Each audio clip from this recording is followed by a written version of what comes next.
super contente aujourd'hui de vous retrouver sur ma chaîne pour une nouvelle vidéo Bullet Journal.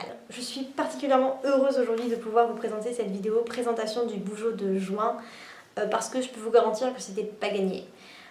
Quand j'ai commencé à travailler sur ce Bujo et à créer mes pages, j'ai eu vraiment une grande phase où je trouvais que tout ce que je faisais était moche, que c'était absolument horrible, que je ne pourrais jamais montrer ça sur YouTube.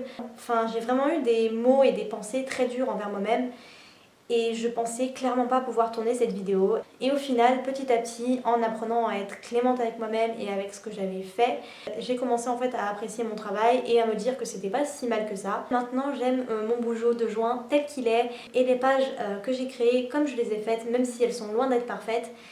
Et donc voilà, je suis vraiment contente aujourd'hui d'avoir réussi à passer au-delà de cette mauvaise phase.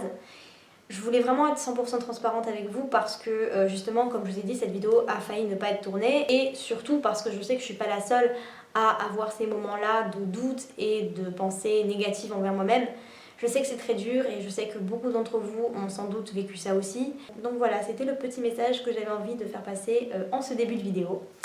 Pour en revenir du coup au vif du sujet, la question que vous devez sans doute vous poser si vous avez atterri sur cette vidéo, quel est le thème de ton Bujo de juin? Eh bien, il n'y a pas un thème, mais des thèmes, hein, voilà, parce que moi j'ai toujours un peu de mal à choisir un seul thème pour mon Bujo. Du coup, pour ce mois de juin, j'ai choisi les coquelicots, voilà, c'était vraiment quelque chose que je voulais faire absolument depuis un bon moment. J'ai aussi choisi d'inclure le thème des coccinelles et des cerises. Et pour finir, parce que oui, ça ne s'arrête pas là, vous pourrez également retrouver quelques éléments sur le thème du pique-nique.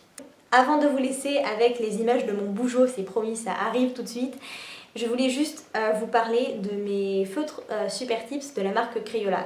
Ce sont donc des feutres que j'ai commandés dans ce mois de mai parce que j'avais besoin de changer mes feutres parce que les anciens feutres que j'avais c'était des vieux feutres qui dataient pour la plupart du primaire.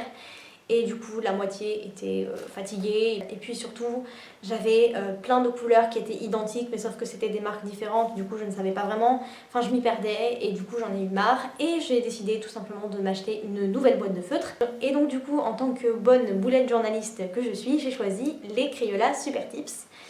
Donc ce sont des feutres qui sont assez connus dans la communauté Bujo. Je les aime vraiment beaucoup, donc ce sont des feutres classiques, ce sont des feutres d'écolier. Moi, ce qui m'a vraiment le plus plu avec ces feutres-là, évidemment, c'est l'éventail de couleurs qu'ils offrent. Il y a beaucoup de teintes possibles. Moi, j'ai pris du coup le format le plus grand, celui avec 100 feutres, et je peux vous dire que niveau couleur, je suis servie. Les feutres sont de bonne qualité, voilà, l'encre est bien pigmentée, j'ai eu aucun problème pour colorier. Au niveau du transfert sur ma page, j'ai pas eu de soucis particuliers. Voilà, en tout cas pas plus qu'avec mes autres feutres, sachant que moi mon papier dans mon Bujo c'est un petit peu pas le top, hein, voilà, c'est un papier qui est quand même fin puisqu'on est sur du 80 grammes je crois, donc c'est peu. Mais du coup voilà, j'ai pas eu de soucis particuliers et j'ai été pleinement satisfaite de ces feutres, donc je ne peux que vous les recommander. Cette intro qui du coup aura duré 200 ans est maintenant terminée et je vous laisse avec mon Bujo de juin. Donc on commence tout simplement par ma page de couverture du mois de juin qui est donc à droite. Ne faites pas attention à ma page de gauche, c'est tout simplement ma page de clôture du mois de mai. Voilà, je la trouve très jolie d'ailleurs mais c'est pas du tout le sujet de la vidéo. Vous voyez donc que pour ce mois de juin, j'ai choisi d'utiliser une mise en page sous forme de couronne. C'est quelque chose que j'ai fait assez peu dans mon Bujo, voilà, c'est pas un truc que j'aimais particulièrement.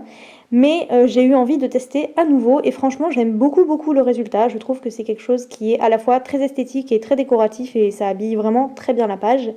Et en même temps on reste quand même sur quelque chose qui est assez simple et c'est ce que j'aime particulièrement dans ce rendu. Vous voyez donc qu'on a plusieurs coquelicots qui d'ailleurs je trouve ne ressemblent pas vraiment à des coquelicots. Ils sont censés être vus d'en haut mais je trouve que voilà, on dirait plutôt un autre type de fleurs. Mais bon, les fleurs sont quand même très jolies donc c'est tout ce qui compte. On retrouve également des petites coccinelles et des espèces de branchages avec plusieurs petites baies rouges histoire d'habiller un petit peu tout ça. J'ai beaucoup aimé cette mise en page et je trouve qu'elle donne très bien le ton de mon mois de juin. Comme d'habitude dans mon Bujo, je vous propose toujours 2 pages de couverture et la deuxième contient à chaque fois un petit calendrier du mois. Il est donc juste ici et je ne sais pas du tout si vous le verrez en caméra mais il est vraiment tout petit, trop petit même, mais je m'en suis pas rendu compte en l'imprimant. Comme vous pouvez voir, j'ai encore une fois dessiné plein de coquelicots qui cette fois-ci sont beaucoup mieux réalisés parce qu'ils sont tout simplement dans un tout autre point de vue. Voilà, je les trouve tout simplement beaucoup plus réalistes. On retrouve également des coccinelles. Pour le dessin en haut à droite, c'est un dessin que j'ai fait sur une feuille à part et que j'ai découpé et collé. J'ai tout simplement reproduit en fait un design que j'avais trouvé sur Instagram et que j'avais adoré parce que franchement il correspondait à 100% avec mon thème du mois. Et vous voyez également une petite photo de champ de coquelicots juste à côté du calendrier. Pour ma page de droite, faut savoir qu'au début cette page je la détestais, vraiment je la trouvais horrible. N'hésitez pas à me dire vous ce que vous en pensez, mais moi vraiment je l'aimais pas du tout. Maintenant ça va beaucoup mieux, je la trouve plutôt jolie, c'est pas ma préférée mais je l'aime bien. J'ai appris à l'aimer tout simplement et puis je l'ai un petit peu arrangé au fur et à mesure. Comme vous pouvez voir, on a des énormes coquelicots que j'ai dessinés. Voilà, ceux-là sont vraiment très très grands. Et d'ailleurs, quelque chose que j'ai vraiment adoré au travers de ce thème-là, c'est de dessiner en fait plusieurs formes de coquelicots différents et de voir vraiment les différences de rendu en fonction tout simplement de la forme choisie. J'ai vraiment adoré dessiner comme ça le même type de fleurs de façon différente. Donc voilà, vraiment coup de cœur pour ce thème. On retrouve évidemment des petites coccinelles et bien sûr on a cette jeune femme. Comme vous pouvez voir sur le short, j'ai dessiné une petite cerise pour faire un petit rappel. Et ce qui est très rigolo, c'est que le haut qu'elle porte, donc qui est une espèce de petite chemisette nouée, c'est pas fait exprès en fait le clin d'œil. À la base, je voulais juste faire un haut qui soit rouge à carreaux. Et puis je me suis rendu compte qu'en fait ça faisait un petit clin d'œil à mon thème de pique-nique. Voilà. Pour la citation, donc j'ai écrit Like wild flower, you must allow yourself to grow in all the places people thought you never would. Ce qui se traduirait en français par Comme les fleurs sauvages, tu dois t'autoriser à t'épanouir dans tous les lieux que les gens pensaient inaccessibles pour toi. J'ai trouvé cette phrase magnifique, elle résonnait beaucoup pour moi et j'espère qu'elle vous parlera à vous aussi. En tout cas, voilà, je l'aime beaucoup et c'est une phrase que j'ai trouvée tout simplement sur Pinterest et je trouvais qu'elle correspondait à 1000% avec mon bougeot de juin. La fameuse page du planning mensuel, donc comme vous pouvez voir, on retrouve les coquelicots qui sont un petit peu cachés par mon calendrier cette fois-ci, mais c'est le jeu et je trouve même que ça rajoute un petit peu de style. On a également les coccinelles et plein de petites cerises. En bas à droite, vous pouvez voir du coup une espèce de nappe de pique-nique que je détestais au début parce que j'étais vraiment ennubillée par le fait que j'avais pas tracé des lignes droites. Mais au final, je trouve que ça ne se voit pas tant que ça et que ça rend pas si moche que ça. Et bien sûr, j'ai rajouté des paniers de pique-nique et une petite chaise pliante. On passe maintenant à ma double page de tracker. Donc à gauche, on a mon mood tracker. Et cette fois-ci, j'ai décidé de me compliquer la vie puisque je suis partie sur un mood tracker circulaire.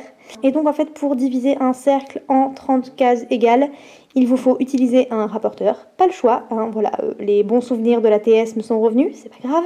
Et pour ce qui est des mesures, si votre mois fait 30 jours, vous devez en fait faire à chaque fois des angles de 12 degrés. Pour la déco, vous pouvez voir au milieu que j'ai dessiné un énorme coquelicot avec plein de petites fleurs rouges. Ici, j'ai tout simplement collé un bout de motif rouge à carreaux et j'ai ajouté des petits stickers coccinelles. Et juste ici, en fait, on pourrait croire que c'est un washi tape, mais ce n'est pas le cas puisque c'est tout simplement un faux washi tape que j'ai tout simplement imprimé, découpé et collé. Pour la légende, j'ai tout simplement repris la même que le mois suivant parce qu'elle me correspondait parfaitement. De gauche à droite, ça nous donne donc heureuse, moyen, triste, fatiguée, stressée et énervée. À droite, on a donc mon habit tracker qui est quasiment identique à celui du mois précédent, mis à part que j'ai retiré la catégorie travail parce que finalement ça ne me servait pas du tout et je n'ai pas du tout besoin de ça pour me motiver à travailler. Donc franchement voilà, c'était pas quelque chose d'utile et ça avait plus d'effets négatifs sur mon moral qu'autre chose. Donc non. Pour la déco, j'ai tout simplement fait des coccinelles, des petites baies rouges et des cerises. Vous pouvez voir que pour le code, il est très simple, c'est le même que le mois dernier. Donc on a une pastille ronde, un petit trait et une croix. Et en fait, si jamais mon habitude a été respectée, je colorie avec une pastille rouge. Si jamais j'ai moyennement respecté mon habitude ou partiellement, je fais un petit trait. Et si jamais j'ai complètement oublié de faire mon habitude ou que je ne l'ai tout simplement pas du tout faite, je fais une croix.